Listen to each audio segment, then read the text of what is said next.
Hello, we are live. Emmet Ryan here from Ball in Europe, live from my hotel room here in Manila. A big thank you to you all. They're, all three are really good, by the way. So to begin with, so just thanks for that to begin with, Johan. All the rest of you, just keep the questions coming in. I have turned slow mode off because I've worked out how to. I didn't know how to the previous nights. I didn't really feel a need for it because you're all well behaved. So sorry, I had it on. I just didn't know how to turn it off. I now know that it just does not matter to turn on. Anyway, we've got some quarterfinals to get through, but as we have done with the past ones, we're going to go through the results from the most recent day of action just to get them and any quick thoughts I have on them. Then I'm going to get to Johan's questions, all of your questions as well, and I'm going to go through the previews as well of the games that are coming up. So we'll begin, obviously, with yesterday. Australia beat Georgia 100-84. Italy beat Puerto Rico. I was at that one. Italy's efficiency, I would best describe as horrifying, but Gigi Datome having a shot at the medal round, even if it isn't the opponent we thought Italy were going to get. We'll get to that. Don't worry. I'm very happy for it because, look, if you don't like Gigi Datome, I know what you're doing being a basketball fan. He has everything that you should like about basketball, basically. Greece lost to Montenegro 69-73. Not so nice for Greece, I suppose you'd say. Brazil lost to Latvia 84-104. Great result for Latvia. They're definitely one of my highlights of the tournament so far. Germany, the win is enough. Remember, they were like 14 down, came back to win by 29 over Slovenia, 100-71. Dominicana, I was at this one, they lost to Serbia. Absolute soul reaving by Serbia here, 112-79. We're going to skip over the penultimate result for a second. You can guess why. Spain lost to Canada 85-88. Huge for Canada. That not only gets them into the knockout rounds, but it also guarantees their place in Paris next year. So great result for the Great White North. But Lithuania, my boys, the one time I go, I'm going to leave Moldavia. I'm going to go to Araneta because Moldavia isn't the big place today. You go and beat the USA live, man. So, also hi to Moshe there tuning in. Listen, before we start answering your questions, launch all. I'm going to answer one of Johan's questions. Then I'm going to get to the first of the quarterfinals.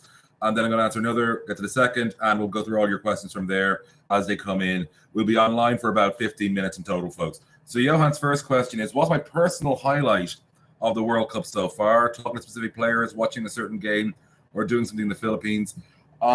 Great question. I'm going to say it was talking to Carlick Jones of South Sudan because I've had some great time of players. If you haven't seen the one with Carl Anthony Towns talking about how proud he is to be Dominican, please watch that on the channel. I promise you will not regret those 5 minutes of your life. But Carlick Jones, I headlined it with the one that was designed to get clicks, which was obviously that it's harder to score in FIBA than the NBA. But he talked so much about what it was like to play for South Sudan and the idea of going to the Olympics. This is before they had qualified.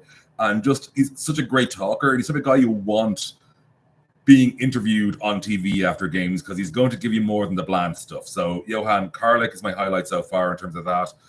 We're going to go to Moshe's question, and then we're going to go to the first game. Are you a supporter of the teams dropping games while they still can before elimination rounds? As in, they deliberately dropping or not, Moshe? Feel free to clarify. Generally speaking, normally I would say win every game you can, but for some teams, there's clearly a benefit in defeat, and I don't just mean the opponent they get. Canada jumps to mind here. I think if they hadn't lost to Brazil, they'd be going in far, far, far too cold for Slovenia. Well, we'll get to deliberate now in a second, Moshe, but just with the ones that weren't deliberate, Moshe, yeah, far, far, far too cold for Slovenia, and that would be one. Deliberate defeats, I don't think we saw as many of them as we have in World Cups past. 2014.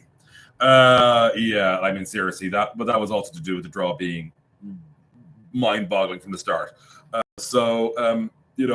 don't like it. I understand why teams do it. And I think, largely speaking, we've seen teams that have done it have paid for it harshly. 2014 example I'm thinking of involving Jeff Taylor is shouting for a Prelzic 3. I won't name the opponent, but they might be Australia. I am naming them. That was so blatant. I'm sorry. What, you're going to sue me? I've got no money. But that was, if they didn't drop it, they sure held everything they could to avoid being on the same side of the draw as the USA at that time. So typically, I feel karma comes to you. So we're going to get to our first game here, which is Lithuania, Serbia. So Lithuania I was saying this to a Lithuanian outside earlier at the hotel. They're the one team who can come off, of all the teams in this World Cup that are still left, they're the one team that could come off beating the USA and not let it go to their heads. And I say that for both team and fan base. There are some things you might say one or the other will be accurate, but I don't think there's anywhere it's accurate for both. I think, Lithuania's players and their fans know that beating the USA is nice, but it means nothing if they don't beat Serbia. I'm looking forward to some crazy matchups here. Like Milutinov is going to have his hands full with JV. Like Valanciunas has just been a warrior this tournament. Like he always goes all out when he wears that. By the way, he always has. Just not sometimes the tournaments haven't broken his way. This time he had probably the most dominant 12-7 performance you're ever going to see. Like it's crazy. Like to me, it really does show that stats don't tell the whole story, because anyone who watched that game last night, and I think some of you probably saw the reaction from where I was, our Araneta Coliseum, when the game ended. I showed it on Twitter, the media room, and these are like all people from all over the world. Talk of somebody beating the USA, which shouldn't be as shocking as it is, but it's the way the world is in basketball. And I think JV is going to really, really be, targeting Milutinov. Bottom line is Milutinov has not been playing the highest possible level of basketball in recent years for obvious reasons, and avoiding that because that would get us so many strikes on YouTube, unfortunately. But he's obviously going back to it, and he's looked pretty good in this tournament, but he's got a big job. But on the other hand, Rokas Gobaitis has an enormous job in his hand, because you've got Stefan Jovic and you've got Bogdan Bogdanovic, who are showing that creative flair for Serbia. And again, they're a team that probably benefited from the loss, and not because they're avoiding the USA. That's a bonus almost. Is that they kind of woke them up and realized they can lose a game and fight back. And they played with freedom that we haven't really seen from them in many years, being frank about it, in that win over Dominicana. It was still very tactical. Like the target wasn't Cat, the target was Feliz and Montero, and it was very obvious. And, Coach Pezzic said it afterwards. But yeah, I'm expecting a really tight game. I've written a preview. It's on the site already. It's doing ridiculous traffic. I vaguely recall who I picked to win. I think I picked Serbia on the site, but I'm not sure. And a big part of me right now is saying Lithuania, but not reverse. I'm going to go Serbia here. And if I say it different on the site, it shows you how torn my brain is over that. This, to me, comfortably the best game of the quarterfinals, on paper at least. Obviously, I stand to be corrected if it turns out to not be in practice. So we'll get the second of Johann's questions, which is, what's my impression of German teams? Sorry, there's only one German team, but it feels like there's many of them because they're so good. Do you think they can go all the way? They're great. Can they go all the way? Yes. I think they need a couple of balls to bounce their way. Not in terms of sort of luck. Well, one bit of luck, which is not in their control, which is really about what they can do with the health of Franz Wagner. Like the way Gordy Herbert was saying to the Eurohoops guys, like he still hasn't practiced since he got injured. That to me does not sound like a guy who's suiting up against Latvia. So I'd be a bit wary of that, but I still think they can beat Latvia without him. But you really want him back for the semifinals and certainly the final. Like for the medal rounds, you really want Franz back. But obviously Germany has still been mightily impressive. Great side. I'll actually do Johann's question now before I get on to Italy, USA. Johann has asked what I think is the secret recipe of the Baltic states and their success in the World Cup, especially regarding their ball movement. And I think that actually is the secret recipe, Johann. It's their ball movement. They're prioritizing ball movement. They're realizing that, keeping the ball, using it smartly is vital to victory at this level, because let's not forget how small the populations are. Like Lithuania is 2.8 million people. Latvia, I believe, is less than that. Feel free to correct me in the comments if I'm wrong, but we're talking the same range. And they're just playing smart ball. Or even Steam, this up and coming Estonian side, they're doing the same thing, and a lot of it is just getting stuff together and finding ways to make it work. I will answer your question, Moshe, but I want to get to Italy, USA first. So Italy, USA. Look, the unfortunate thing with this one is that of all the matchups in terms of that were available to the USA, and pretty much almost all of the matchups they could have gotten in the last 8 if it was an open draw, Italy's almost tailor-made for them, because there isn't a true banger in there who can hurt them in the paint the way they've been hurt by Montenegro, by Lithuania, the way I think other teams in this World Cup can hurt them. And certainly Germany is one of those, by the way. I see what you mean, Johan. I don't think he's playing against Latvia, but hopefully he's okay for the semifinals. Listen, the efficiency is actually a bigger worry for me, because I think Italy have the veteran nous to compete in this game, especially given how disjointed the USA have been. Like, they have been a transition offense team. Like, they've been terrible in the half court. Like, actually, objectively, despite their high point If you actually look at the efficiency stats and just the fundamental stats, like you mean the field goal percentage and all that, and you take away transition points, it's frightening just how poor they've been. Triple J, Jaren Jackson Jr. has been not exactly winning those boards. And like I mentioned, Walker Kessler needed to get more real minutes coming into this World Cup and in the early stages of this World Cup. And yeah, he's been blown out of it because, you know, he's a young guy. If he was going to be an effective force at that hole, he needed to have real minutes getting used to this style. He hasn't had them, and that's what we've gotten from it. Like, that's as simple as. So yeah, it's just got a great question. So before I get to it, so yeah, Italy, I think will put up a good fight, but I think the USA will have too much unfortunately in the end because I just don't trust Italy's efficiency. Simone Fontecchio, please prove me wrong. Moshe's got a question here. I'm not sure if he's still online, but I'm going to answer it anyway because I'm sure he'll watch it later. Schroeder, Herbert, trouble in paradise. Can good come out of it, or is it solely on coach not giving them his credit card for celebrating a good night out during EB? Look, the credit card thing was clearly a bit of fun. For those of you who missed it, like, you know, Dennis was asking like Gordy for that credit card so they could celebrate. I believe it's a quarterfinal win. It was during Eurobasket. Like, yeah, there's clearly like some issues there, but at the same time, like, you've got two strong personalities. When clashes happen, and the question is, can you make it work? Like, can you overcome the grief you have with each other? And I think so far in this tournament, and really in Eurobasket last year, because it's not as if, like, you know, Schroeder isn't used to having to have those, you know, issues with Gordy. I think we saw that Schroeder, Dennis, and Gordy can get it along. So I keep saying it, like, because he is half Canadian. Big part of me would love to see, you know, there's two great potential versus Canada matchups if they get past Slovenia, which is a big if. We'll be previewing that one tomorrow night after the games in Mall of Asia. But like, you know, both Germany versus Canada, which obviously has a Gordy versus Canada thing, and you've got the you know, Lithuania versus Canada, you know, at some point potentially, well, semifinals actually potentially, I believe it is, which has obviously got Ignas, his boys, you know, his place he grew up, he was playing against. So, you know, there's a lot going on. There's a lot to like. So, yeah, you know, I think Germany will get that W, but we'll go into a deeper preview of that tomorrow night. In terms of other stuff, so the plan originally tonight, by the way, was to co-stream this on Twitter. It was a suggestion of Moshe's. The problem basically was hotel Wi-Fi wasn't good enough. My phone just flat out refused. So we will hopefully do that for the stream from tomorrow night to co-stream there. But yeah, you know, listen, it happens. We are going to try and do a dual stream tomorrow night. The better option is YouTube, by the way, because that's where I'll actually see your comments. I will not see them on Twitter if you join us on Twitter. This is really for people who are tuning in afterwards, obviously. We'll be live at 11:30 Manila time tomorrow night, unless there's a whole lot of overtime between Italy and the USA. And yeah, you know, that's largely the broad scope of things. Oh, I'm also double jobbing tomorrow.